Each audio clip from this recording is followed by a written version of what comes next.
बिस्मिल्लाहिर्रहमानिर्रहीम। सामीन, पाकिस्तान और पाकिस्तान से बाहर सुनने वालों को अरशद कुंदी का सलाम। अब पाकिस्तान में चाइना तर्ज का निज़ाम हुकूमत होगा। जनरल साहब आहिस्ता आहिस्ता अपने कदम दायमी इक़्तिदार की तरफ बढ़ा रहे हैं। आज 27वीं आइनी तरमीम जब पेश होती है, उसको पढ़कर जमहूरियत पसंद लोगों का मातम शुरू हो गया है कि जनरल आसिम मुनीर अपने इख्तियारात उस तरफ लेके जा रहे हैं जो चाइना में उनके प्रेसिडेंट को हासिल है। अनटचेबल और अनरिटायर्ड। ना ये रिटायर्ड होगा, ना इसको कोई चेक कर सकेगा। चेक कैसे करेगा? अपनी आईनी अदालतें होंगी, अपने जज होंगे और अपने मज़े के फैसले आएंगे।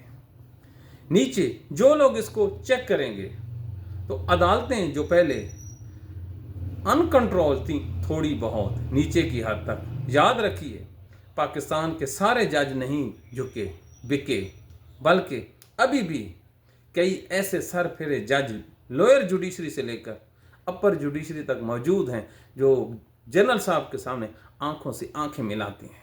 मैं आपको मिसाल देता हूँ। सरगोदा का वो जज जिसने 9 मई के लोगों को बरी किया था इसी जनरल की मौजूदगी में। इस्लामाबाद का वो जज एडिशनल जिसके ब्रदर इन लॉ को उठा लिया गया था और उसने ख़त लिख दिया था, मर जाऊंगा, बेइंसाफ़ी नहीं करूंगा। इसके अलावा 4 और एडिशनल सेशन जज हैं जो खड़े हो गए थे। 5 जज इस्लामाबाद के जिन्होंने हुकूमत की नाक में दम कर रखा है ना।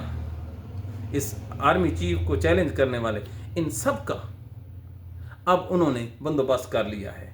एक एक करके आगे चलते हैं। आईनी अदालत बना के अपने फैसले मर्जी के होंगे, तो इस्लामाबाद में ये कैसे हो सकता है कि 5 जज उसके ऊपर जनरल साहब को चैलेंज करें या इक़्तिदार के लिए ख़तरा बन जाएं? तो पहला काम ये होगा कि ये इस्लामाबाद के जो 5 जज हैं, इनको इस्लामाबाद से ट्रांसफ़र करके सिंध या बलूचिस्तान भेज दिया जाएगा। और अब नीचे शिक लिख दी गई है कि अगर कोई ट्रांसफ़र को कबूल नहीं करेगा तो डिसमिस फ्रॉम सर्विस। सुनाओ, चाइना का पहला मॉडल कामयाब हो गया कि जो कोई इस रास्ते में आएगा वो कट जाएगा, तो कटेगा भी अपने हाथों से। तो पहला सिस्टम ये बना लिया। अब आप दूसरा देखें। ये लोग समझ रहे थे कि ये जो मजिस्ट्रेटों को निज़ाम दिया जा रहा है सज़ाओं का, ये आम लोगों के लिए है। और ना भाई ना, आप लोग सिर्फ सोचते हैं सतही, डीप में नहीं जाते।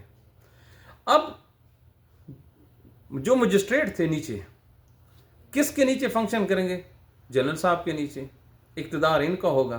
तो फिर जो जुडिशरी थी, वहाँ का जो सज़ा जदा का सिस्टम है वो काफ़ी लंबा है। अब मिसाल के तौर पे मैं जनरल साहब के अगेंस्ट एजिटेशन करता हूँ, तो मुझे पकड़कर मजिस्ट्रेट के सामने पेश किया जाएगा और मुझे सज़ा सुना दी जाएगी। मैं सियासत से भी नाअहल और जेल में भी बंद। अपील मेरी कौन सुनेगा? वो उनके अपने होंगे। तो झट मंगनी पट ब्याह जैसे चाइना में होता है कि वहाँ पर किसी मुजरिम को पकड़ते हैं और फिर अपनी मर्जी के जज से सज़ा दिलवा देते हैं। ना कोई अपील, ना कोई शोर, ना कोई शराबा। तो अब आपको समझ आ गई कि ये जो मजिस्ट्रेटी का निज़ाम बहाल करवाया जा रहा है, ये दरअसल अंग्रेज़ों का था। और अंग्रेज़ों ने अपने लिए रखा हुआ था कि अगर कोई बहादुर सरकार को चैलेंज करेगा तो उसकी जो सज़ा है वो एट द स्पॉट होगी। तो अब ये चीज़ आज आ गई। अब आप आगे चलें कि एक पार्टी होगी पाकिस्तान में जो पाकिस्तान पर रूल करेगी। तो सोचने की बात यह है कि पार्टियां तो हैं 4, एक पार्टी कौन सी होगी? नून league, peoples party, MQM, Jamaat Islami. इस टाइम मौलाना नहीं खड़ा। तो इन चारों में से जो ताबेदार किस्म के लोग हैं, कौन होगा? अब आप इस्टेब्लिशमेंट ने चारों पार्टियों को लॉलीपॉप दे रखा है।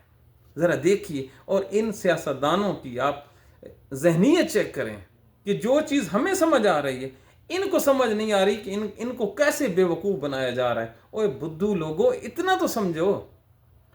कैसे मरियम को कहा गया है कि आप वज़ीर आज़म होंगी।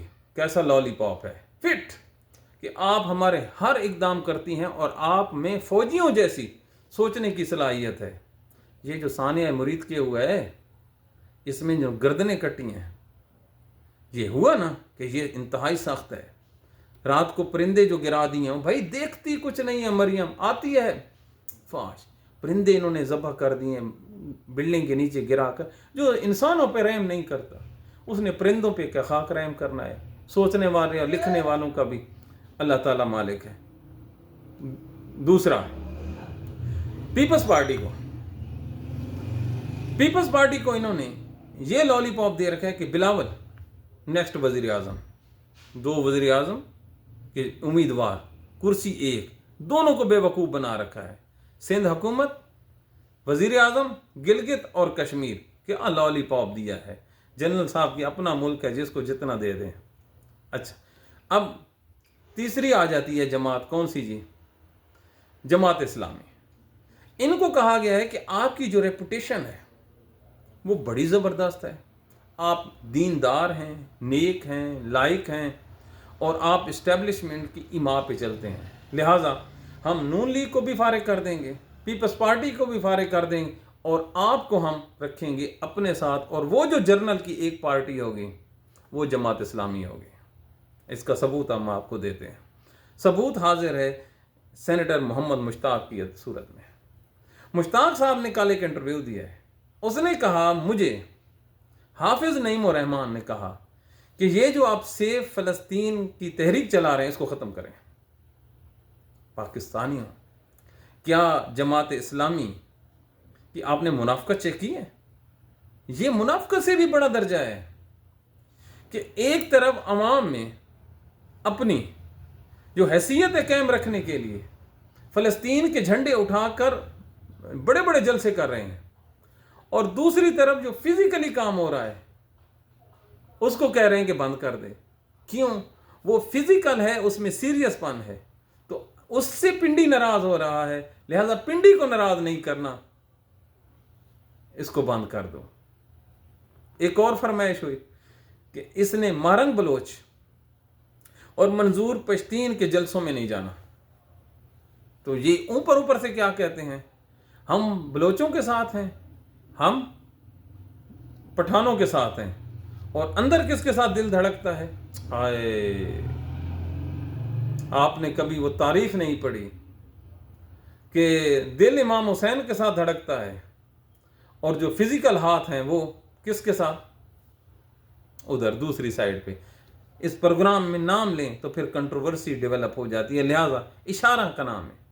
हम आपको बता रहे हैं कि ये हैं 14वीं सदी के मुल्ला, जिनकी किसी बात पे एतमाद नहीं है, लेकिन इक़्तिदार मिलना चाहिए। इन बेचारों की मजबूरी ये है, अगर इनमें सेंस होती तो 1970 के इंतखाबात के बाद जब बंगाली जीत गए थे, तो इस्लाम का तकाजा तो ये था ना कि हक वाले को हक देते। ये मौलवी थे ना, इनके पास तो हदीस का इल्म भी है, कुरान का इल्म भी है, लेकिन ये उन मजलूम बंगालियों के साथ नहीं खड़े हुए, बल्कि किधर खड़े हो गए?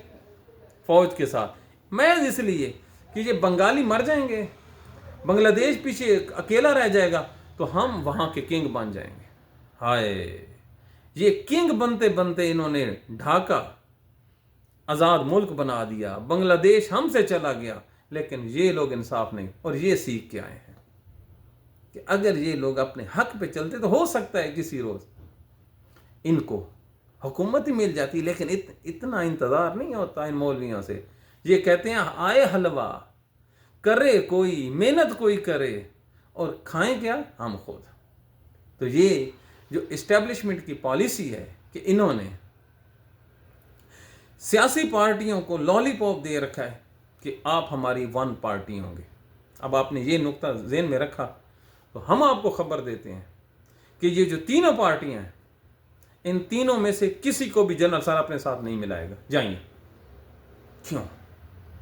वो इतने पागल नहीं है जो पॉलिसी साज हैं। उनका इक़्तिदार करने का जो अगला प्लानिंग है ना, वो कई सालों तक है।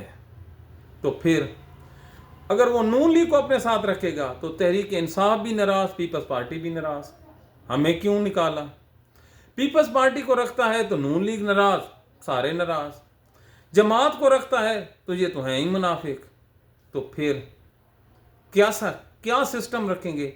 اس کے لیے کوئی راکٹ سائنس کی ضرورت نہیں ہے، صرف آپ نے اپنا ذہن استعمال کرنا ہے۔ تو اس کے لیے حضور یہ ساروں کے سارے فارغ ہو جائیں گے۔ جب نون لیگ کو کک آؤٹ کیا جائے گا تو تحریک انصاف راضی، پیپلز پارٹی کک آؤٹ ہو جائے گی تو تحریک انصاف کہے گی اب مزہ آیا رگڑے کا۔ جماعت اسلامی والوں کو پہلے ہی کبھی زندگی میں کچھ نہیں ملا، انہوں نے نعرے ہی مارنے ہیں تو یہ نعرے مارتے رہیں گے، ہو سکتا ہے ان کو اپوزیشن کی سیٹ مل جائے، اپوزیشن بھی تو لازمی ہوتی ہے نا۔ تو یہ جنرل عاصم منیر کا یہ پلاننگ ہے اس ملک پر حکومت کرنے کی۔ اور اب اگر نہیں سمجھ رہی یہ سیاسی جماعتیں تو پھر ان کو کسی اچھے سے جو ڈاکٹر ہیں، جو نفسیات کے ڈاکٹر ہیں، وہ جا کے سمجھائے او حضور، اور کیوں پاگل بن رہے ہو، کیوں اپنے جو ہاتھ اور پاؤں کاٹ کر رہے ہو۔ لیکن ایک دھمکی دی ارلیئر، جو ہم نے کہا کہ سندھ حکومت کو ختم کر دیا جائے گا، تو جو بلاول صاحب ہیں وہ لیٹ گئے۔ اب ہر بندہ تو عمران خان نہیں ہوتا نا، ہر بندہ تو سہیل افریدی نہیں ہوتا۔ یہی دھمکی سہیل افریدی کو دی گئی تھی کہ ہم آپ کی حکومت اور وزارت اعلیٰ کو ختم کر دیں گے۔ اس نے کیا کہا؟ انہوں نے کہا بسم اللہ۔ ایسا جواب صرف وہ آدمی دے سکتا ہے جسے اقتدار سے پیار نہ ہو، تو ایسا آدمی جو لا علاج ہو جاتا ہے۔ دیکھیں نا، مجھے آپ کس چیز سے ڈرائیں گے؟ میرے بینیفٹ سے ڈرائیں گے نا، کہ ہم اگر ایسا کریں گے تو آپ کا یہ نقصان ہو جائے گا۔ انسان ڈر جاتا ہے۔ اور جس آدمی کو اقتدار سے محبت بھی نہ ہو، نہ اس کا خواہش مند ہو، تو پھر اس کو آپ کس سے ڈرائیں گے؟ وہ تو نہیں ڈرے گا۔ یہی بات جو ہے کے پی کے میں اس حکومت کے سامنے جو سب سے بڑا چیلنج اب کھڑا ہے اور ہمیشہ رہے گا۔ ہم نے کل بھی کہا تھا، آج بھی کہیں گے کہ جنرل صاحب کے لمبے اقتدار کے آگے اگر کوئی چٹان بن کے کھڑا ہے تو وہ عمران خان اور اس کی سیاسی جماعت تحریک انصاف ہے۔ بس صورت دیگر کچھ بھی نہیں ہے۔ اور عمران خان نے اس کو کاؤنٹر کرنے کے لیے جو اپنے دو اتحادی بنائے ہیں وہ کمال کے ہیں، محمود خان اچکزئی اور راجہ ناصر عباس۔ اب محمود خان اچکزئی جو ہے اسٹیبلشمنٹ کو دو آنکھ نہیں باتا۔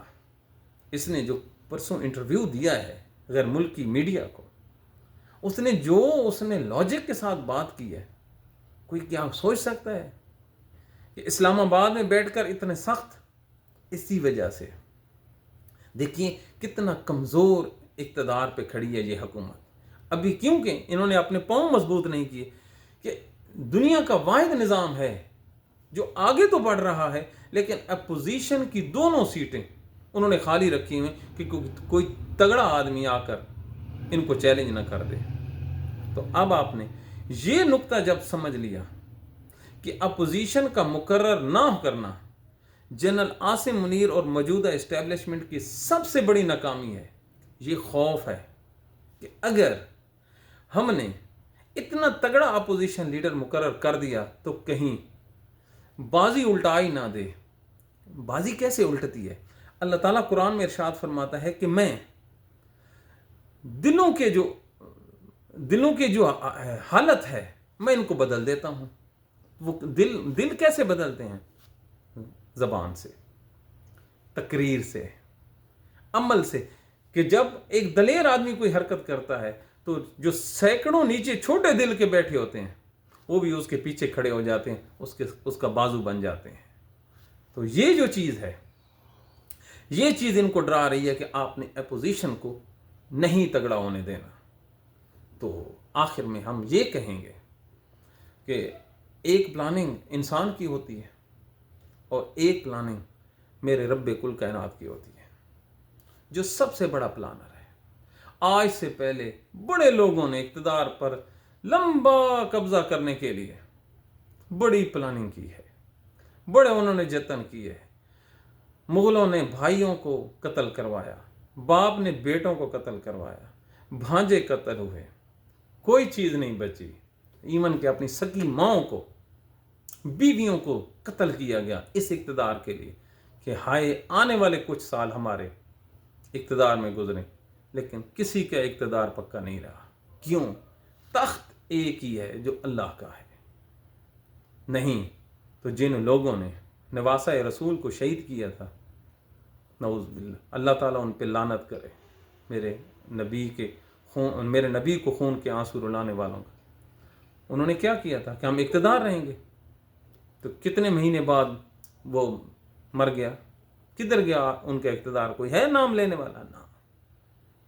امام حسین نے یہی تو آپ کو سکھا دیا ہے کہ اقتدار کے پیچھے مت بھاگنا، اقتدار کے پیچھے بھاگنا. سچائی آپ کے ساتھ ہوگی تو آپ تا قیامت زندہ ہیں اور آپ کا بول بالا ہوگا. لیکن پاکستان کے ساتھ کبھی ایسا نہیں ہوا. پاکستان کے ساتھ یہ جو ایکسپیریمنٹ کرنے جا رہے ہیں، ہم کل انشاءاللہ اس پہ بہت ہی مفصل پروگرام کریں گے کہ اگر یہ آئین پاس ہوتا ہے تو اس کے کیا نقصانات ہوں گے، اور کون کون سی جو تحریکیں ہیں وہ پاکستان میں شروع ہو جائیں گی. ایسا ممکن ہی نہیں ہے کہ اس طرح کا کوئی نظام حکومت پاکستان میں لاگو ہو جائے اور اس کے کنسیکوینسز نہ ہوں.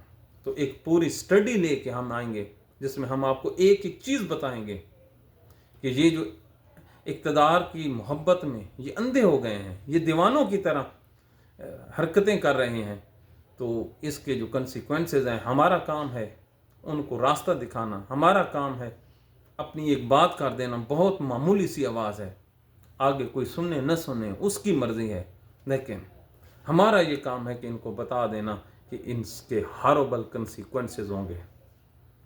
نہ تو ان لوگوں نے 1971 سے کچھ ٹھیک سیکھا ہے، نہ ہی جو پڑوس کے دیش پڑے ہیں ان سے سیکھا ہے کہ طاقت جب بھی آپ کسی ایک جگہ پہ اکٹھی کر لیتے ہیں تو پھر وہ طاقت نہیں رہتی، بلکہ ایک ایسا خوفناک آتش فشاں بن جاتا ہے. جب وہ پھٹتا ہے تو پھر پیچھے کچھ نہیں رہتا. تو انشاءاللہ العظیم کل ہم آپ کو بتائیں گے. اپنے فیڈ بیک سے آغاز ضرور کیجئے. پاکستان کے لیے، ہمارے لیے دعائیں کیجئے. اللہ تعالیٰ ہمیں اپنی امان میں رکھے. پاکستان ہے تو سب کچھ ہے، یہ نہیں ہے تو کچھ بھی نہیں ہے. ہمارے پاس تو رونے کے لیے بھی کوئی ہوم نہیں ہے، ہوم لینڈ نہیں ہے. Thank you very much.